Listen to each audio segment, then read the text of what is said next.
SSC, HSC, JSC, diploma কিংবা ভোকেশনালের যেকোনো result কিভাবে আপনার হতে থাকা স্মার্টফোন দিয়ে আপনারা খুব সহজে দেখতে পারেন।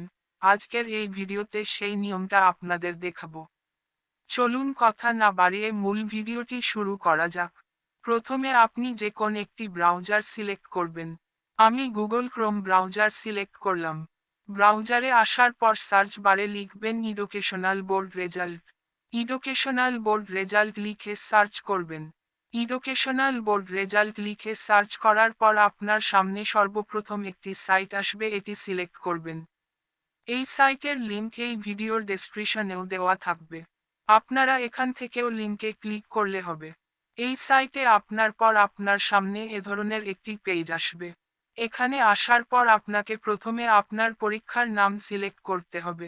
এক্সামিনেশনে ক্লিক করে আপনার পরীক্ষার নাম সিলেক্ট করবেন। এক্সামিনেশনে ক্লিক করার পর আপনি অনেকগুলো অপশন পাবেন। এখান থেকে আপনার যে পরীক্ষার রেজাল্ট প্রয়োজন সেই পরীক্ষার নাম সিলেক্ট করে দিবেন। আমি আপনাদের এসএসসি দিয়ে দেখাচ্ছি। এখান থেকে আমি এসএসসি সিলেক্ট করে দিব।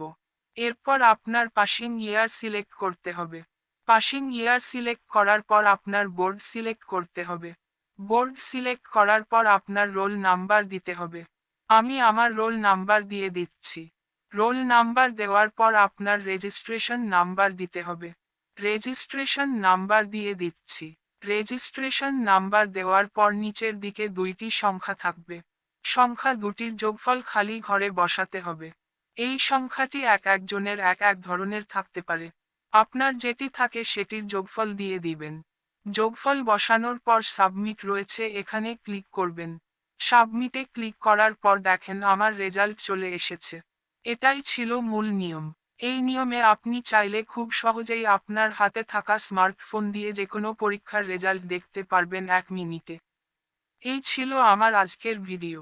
ভিডিওটি যদি ভালো লাগে ভিডিওতে একটি লাইক এবং বন্ধুদের মাঝে শেয়ার করে দিবেন, আর চ্যানেলে নতুন হয়ে থাকলে চ্যানেলটি অবশ্যই সাবস্ক্রাইব করবেন।